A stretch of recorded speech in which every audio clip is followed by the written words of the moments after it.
गोवर्धन पूजा की कहानी। एक बार श्री कृष्ण गोप गोपियों के साथ गाय चराते हुए गोवर्धन पर्वत की तराई में पहुँचे।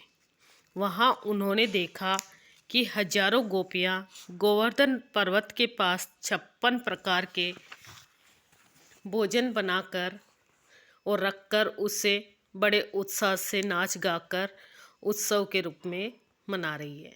श्री कृष्ण के पूछने पर गोपियों ने बताया कि मेघों के स्वामी इंद्र को प्रसन्न रखने के लिए प्रतिवर्ष यह उत्सव होता है। कृष्ण बोले, यदि देवता प्रत्यक्ष आकर भोग लगाए तब तो इस उत्सव की कुछ कीमत है। गोपियाँ बोली, तुम्हें इंद्र की निंदा नहीं करनी चाहिए। इंद्र की कृपा से ही वर्षा होती है। श्री कृष्ण बोले, वर्षा तो गोवर्धन पर्वत के कारण होती है। हमें इंद्र की जगह गोवर्धन पर्वत की पूजा करनी चाहिए। सभी गोपी ग्वाल अपने अपने घरों से पकवान लाकर श्री कृष्ण की बताई विधि से गोवर्धन पर्वत की पूजा करने लगे। इंद्र को जब पता चला कि इस वर्ष मेरी पूजा न कर गोवर्धन की पूजा की जा रही है तो वह बहुत कुपित हुए और गुस्सा हो गए। मेघों को आज्ञा दी कि गोकुल में जाकर इतना पानी बरसाएं कि वहां पर प्रलय का दृश्य उत्पन्न हो जाए। मेघ इंद्र की आज्ञा से मूसलाधार वर्षा करने लगे। श्री कृष्ण ने सब गोपियों को आदेश दिया कि सब अपने अपने गाय बछड़ों को लेकर गोवर्धन पर्वत की तराई में पहुंच जाए।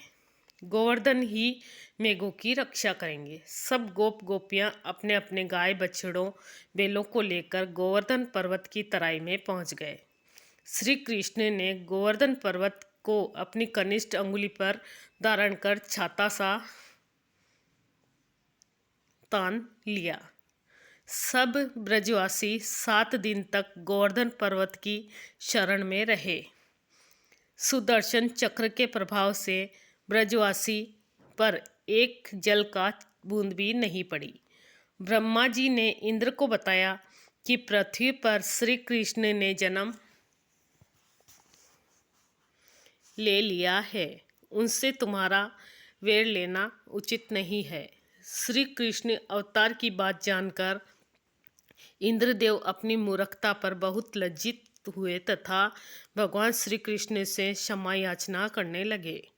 श्री कृष्ण ने 7वें दिन गोवर्धन पर्वत को नीचे रखकर ब्रजवासियों से कहा कि अब तुम प्रतिवर्ष गोवर्धन पूजा कर अन्नकूट का पर्व मनाया करो।